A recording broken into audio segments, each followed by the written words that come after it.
ताकत पर कभी घमंड नहीं करना चाहिए दोस्तों, क्योंकि तिनका तैरता रहता है और पत्थर अपनी वजन की वजह से डूब जाता है। नमस्कार दोस्तों, मैं ज्योतिष आचार्य वासुदेव मिश्रा आपका अपने चैनल सत्य की खोज में हार्दिक अभिनंदन करता हूं।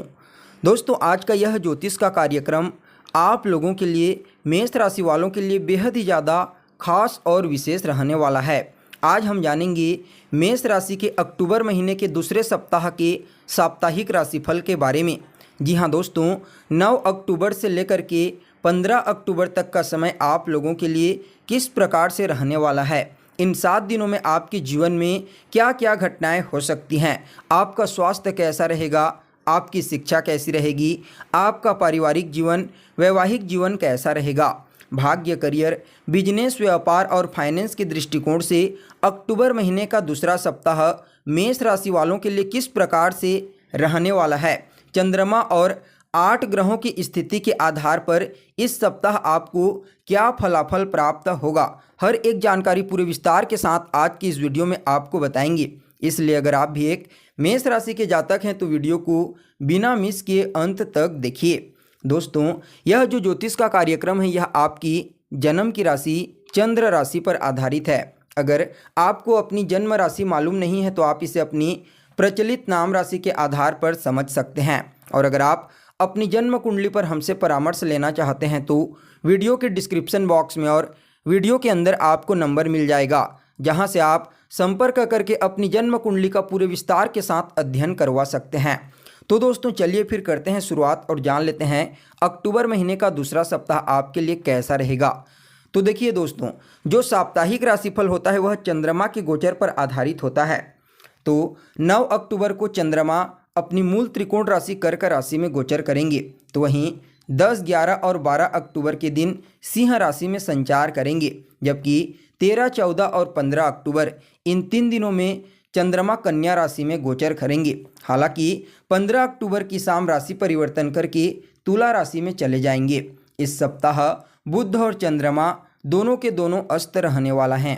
चंद्रमा के साथ अन्य ग्रहों का विश्लेषण करके आपके लिए 7 भविष्यवाणी तैयार की गई है, जिनमें पहली भविष्यवाणी आपकी सेहत को लेकर के है। स्वास्थ्य के दृष्टिकोण से कैसा रहेगा यह सप्ताह, तो देखिए, फर्स्ट हाउस होता है आपकी सेहत का, अधिपति बनते हैं मंगल देव। आपकी कुंडली के 6ठे स्थान में 3 अक्टूबर तक गोचर किए, लेकिन अभी राशि परिवर्तन करके 7वें भाव में आ गए हैं और अपने ही भाव को दृष्टिगोचर कर रहे हैं।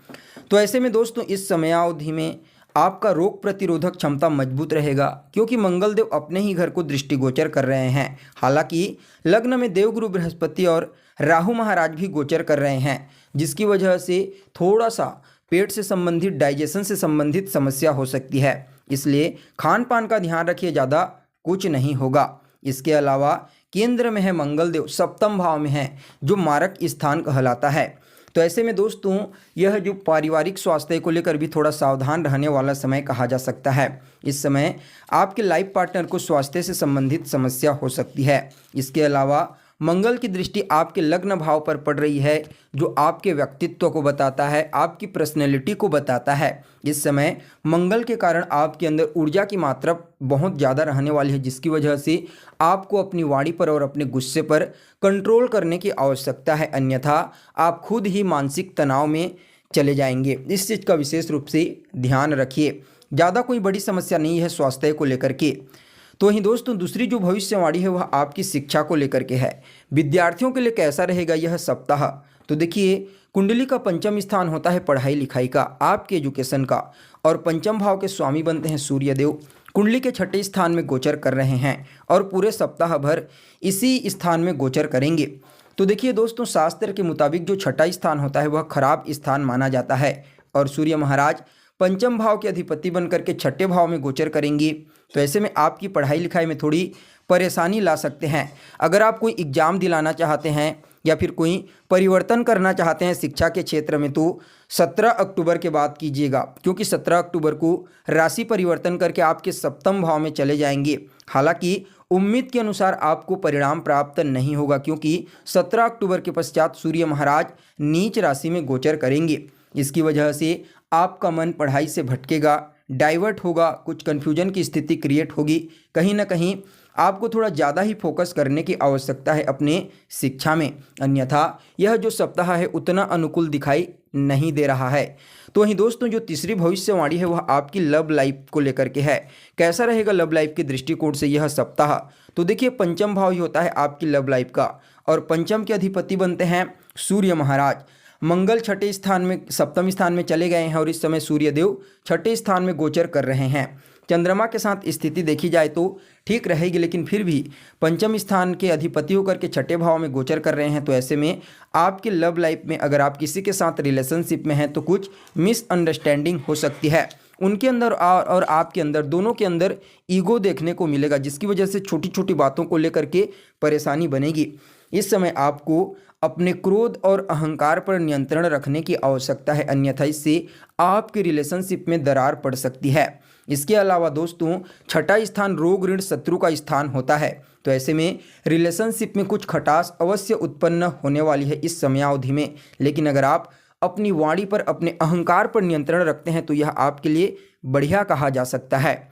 तो वहीं दोस्तों आपके लिए चौथी जो भविष्यवाणी है वह आपकी मैरिड लाइफ को लेकर के है। वैवाहिक जीवन के दृष्टिकोण से कैसा रहेगा यह सप्ताह? तो देखिए 7th हाउस होता है आपके मैरिड लाइफ का, अधिपति बनते हैं शुक्रदेव, पंचम भाव में गोचर करेंगे पूरे सप्ताह भर, और चंद्रमा के साथ इनकी स्थिति और संबंध भी बेहतर बन रही है। तो ऐसी स्थिति में दोस्तों किसी भी प्रकार का कोई परिवर्तन नहीं है, पंचम भाव में गोचर कर रहे हैं। तो ऐसे में आपकी मैरिड लाइफ में जो तनाव पुराने समय से चल रही थी, जो फ्रस्ट्रेशन, मिसअंडरस्टैंडिंग मैरिड लाइफ में आपको देखने को मिल रही थी, इस सप्ताह वह दूर हो जाएगी। कुछ पॉजिटिव योग बन रहे हैं आपके लिए। तो इस आधार पर निश्चित रूप से कहा जा सकता है कि इस सप्ताह आपके वैवाहिक जीवन में कुछ न कुछ पॉजिटिव परिवर्तन आपको देखने को मिलेगा, और जो भी परेशानियां अभी तक चल रही थी उसमें कुछ न कुछ कमी होगी। तो वहीं दोस्तों अगली और 5वें नंबर की जो भविष्यवाणी है वह आपके भाग्य से संबंधित है। भाग्य के दृष्टिकोण से कैसा रहेगा यह सप्ताह? तो देखिए जन्म कुंडली का जो नवम स्थान होता है यह आपके भाग्य का स्थान होता है, और नवम के अधिपति बनते हैं देवगुरु बृहस्पति। पहले भाव में राहु के साथ युति बना करके पूरे सप्ताह गोचर करेंगे। हालांकि मंगल का बल मिल रहा है देवगुरु बृहस्पति को, लेकिन यहाँ पर चंद्रमा के साथ जो स्थिति है उतना अनुकूल दिखाई नहीं दे रहा है। इसलिए दोस्तों यह सप्ताह आपके भाग्य के दृष्टिकोण से उतना अनुकूल नहीं होगा। लेकिन अगर आप किसी भी प्रकार का कोई नया बिजनेस शुरू करना चाहते हैं, नया व्यापार शुरू करना चाहते हैं, तो उसके लिए समय ठीक रहेगा। यानी कि आप कर सकते हैं इस सप्ताह नए व्यापार की शुरुआत, क्योंकि मिड मंथ के पश्चात एक बहुत बड़ा परिवर्तन होने वाला है जो आपके लिए सकारात्मक साबित होगा। अगर कोई नई चीज़ खरीदना चाहते हैं, कोई बड़ा कार्य करना चाहते हैं, या फिर घर में धार्मिक अनुष्ठान करवाना चाहते हैं, तो रुक जाइए इस सप्ताह भर। 17 अक्टूबर के पश्चात समय अच्छा रहेगा, भाग्य धीरे धीरे आपका साथ देने लगेगा। लेकिन देवगुरु बृहस्पति वक्री अवस्था में है, इसलिए थोड़ा सा समय तो लगेगा। लेकिन यह बात स्पष्ट रूप से पता चल रही है, देवगुरु बृहस्पति त्रिकोण के अधिपति बनकर के केंद्र में गोचर कर रहे हैं। चंद्रमा के साथ स्थिति उनकी 2 दिनों के लिए बढ़िया रहेगी। उस कंडीशन में दोस्तों यह जो समय है, यानी कि 7 दिनों में से अंत के जो 2 या 3 दिन होंगे उसमें भाग्य का साथ आपको देखने को मिलेगा। अगर आप कोई इन्वेस्टमेंट करना चाहते हैं, निवेश करना चाहते हैं, तो समय उसके लिए बढ़िया रहेगा। बस थोड़ा सा 2-4 दिन रुक जाइए उसके बाद का समय। तो वहीं दोस्तों आपके लिए 6ठे नंबर की जो भविष्यवाणी है वह आपके करियर को लेकर के है। करियर के दृष्टिकोण से कैसा रहेगा यह अक्टूबर का दूसरा सप्ताह? तो देखिए कुंडली का जो 10वां स्थान होता है यह आपके कर्म क्षेत्र का होता है। शनिदेव बनते हैं अधिपति, 11th हाउस में गोचर करेंगे पूरे सप्ताह भर। चंद्रमा के साथ स्थिति ठीक रहेगी। तो ऐसे में दोस्तों यह जो सप्ताह है कार्य क्षेत्र के दृष्टिकोण से भी बढ़िया कहा जा सकता है, लेकिन थोड़ा सा टेंशन और तनाव बनेगा, क्योंकि शनिदेव वक्र अवस्था में हैं और चंद्रमा भी अस्त हो जाएंगे। इसलिए जो मन के कारक होते हैं, थोड़ा सा चिंता और तनाव देखने को मिल सकता है, इसका थोड़ा ध्यान रखिए। वहीं इस समय ओवर काम आपके पास आएगा, लेकिन प्रॉफिट भी उसी हिसाब से होगा, चिंता की कोई बात नहीं है, लेकिन थोड़ा तनाव आपको देखने को मिलेगा, इसका विशेष ध्यान रखिए। तो वहीं दोस्तों आपके लिए अंतिम और 7वीं जो भविष्यवाणी है वह आपके बिजनेस व्यापार को लेकर के है। व्यापार के दृष्टिकोण से कैसा रहेगा यह दूसरा सप्ताह? तो देखिए शुक्रदेव होते हैं आपके बिजनेस व्यापार भाव के स्वामी, और बुध महाराज होते हैं बिजनेस के कारक। अपनी उच्च राशि में गोचर कर रहे हैं। शुक्रदेव की स्थिति भी त्रिकोण में बहुत ही बढ़िया है।